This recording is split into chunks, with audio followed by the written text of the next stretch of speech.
नमस्कार दोस्तों, आज हम इस वीडियो में आपके लिए कामदा एकादशी व्रत कथा लेकर आए हैं। एक समय की बात है, भगवान युधिष्ठि महाराज के बीच दोनों के बीच विवाद हो रहा था। युधिष्ठिर ने भगवान श्री कृष्ण से कहा, मेरा प्रणाम स्वीकार करो और महाराज हमें चैत्र शुक्ल पक्ष एकादशी आने वाले की चैत्र मास शुक्ल पक्ष आने वाली एकादशी के बारे में हमें बताएं। हे प्रभु, भगवान श्री कृष्ण ने ये उत्तर दिया, चैत्र शुक्ल पक्ष आने वाली इस एकादशी को कामदना एकादशी कहते हैं। इस व्रत का पालन करने से समस्त पाप नष्ट हो जाते हैं और इस व्रत को पालन करने वालों को पुत्र रत्न की प्राप्ति होती है। इस प्रकार श्री कृष्ण ने कामदा एकादशी का व्रत कहना शुरू किया।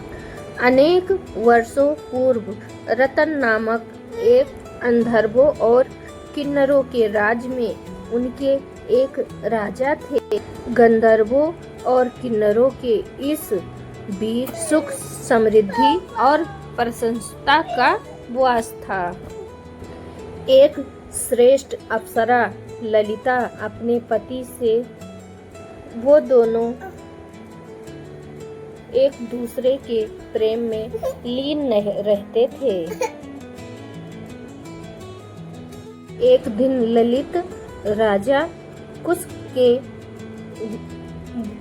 राज्य में ललित कर रहा था, यानी कि डांस कर रहा था वो, परंतु उसके साथ उसकी पत्नी नहीं थी। ललिता नाचते और गाते समय उसे ललिता की याद आई और उसके पैरों की गति धीमी हो गई। उसकी जीभ लड़खड़ाने लगी क्योंकि वो अपनी पत्नी ललिता से अत्यंत प्रेम करता था। तब सभा में उपस्थित नागराजों ने एक नाग को ललित के मन का संताप ज्ञान हो गया। उसने राजा कुंडलित को उनके मन की सच्चाई बता दिया।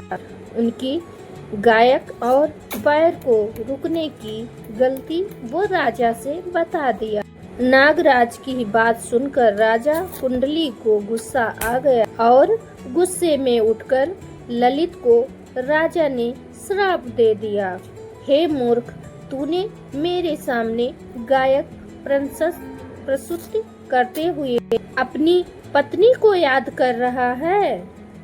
तुम्हें नर पक्षी राक्षस बनने का मैं श्राप देता हूँ। महाराज कुंडलित से इतना कहते हुए वो गंधर्व विशेष राक्षस बन गया। उनका भयंकर मुंह, विकराल आंखें, भय उत्पन्न होने लगी आदि सबको डर लगने लगा उनका चेहरा देखते हुए। ऐसा राक्षस होकर वो अपने कर्मों का फल भुगत। अब उसकी प्यारी पत्नी ललिता को ये खबर हुई, फिर वो बहुत दुखी हुई। फिर वो अपने पति का विकराल रूप देखकर मन ही मन विचार करने लगी, क्या करूं, कहाँ जाऊं, मेरा पति बहुत ही विकराल भयंकर राक्षस बन गया है। वो रोती हुई जंगलों में अपने पति के पीछे पीछे जाने लगी। जंगलों में घूमते घूमते उसे एक सुंदर कुटिया दिखाई दी और उस कुटिया में एक शांति मुनि बैठे हुए थे। ललिता शीघ्र उनके पास गई और बिन ऋषि मुनि से प्रणाम करते हुए उस दुखी नारी को ऋषि मुनि देख के बोले, तुम कौन हो बेटी और यहाँ तुम कैसे आई हो? वो बोली, हे ऋषि मुनि, मेरा नाम ललिता है।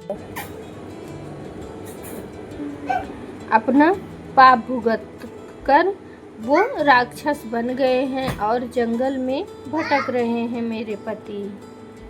और ये अवस्था मुझसे देखी नहीं जाती। और प्रभु ऋषि मुनि, मुझे ऐसा कोई उपाय बताओ कि मेरे पति को इससे छुटकारा मिल जाए।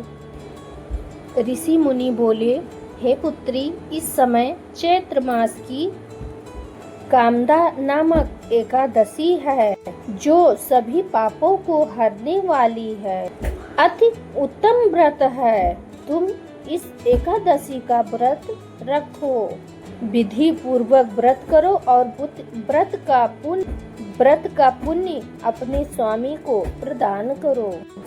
पुण्य देने पर ही क्षण भर में उसके सारे दोष दूर हो जाए। की बात सुनते ही ललिता ने कामदा एकादशी का व्रत का विधि विधान से पूजा शुरू कर दिया। पूजन करने के बाद वो उसी ब्राह्मण ऋषि मुनि के समीप गई। वो अपने ऋषि मुनि से अपने पति के बारे में ये वचन कहने लगी, जो ये कामदा एकादशी का व्रत किया है।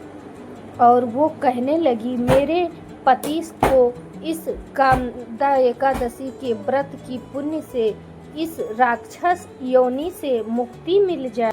इतना कहते ही क्षण भर में ललित के पति का राक्षस वाली शरीर अच्छी हो गई। वो फिर से एक इंसान बन गया।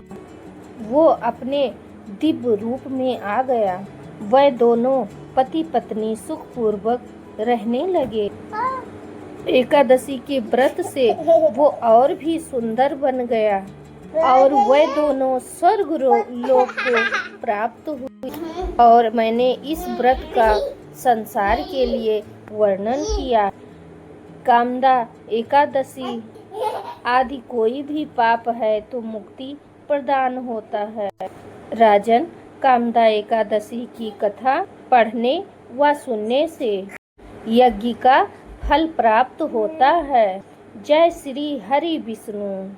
नारायण नारायण।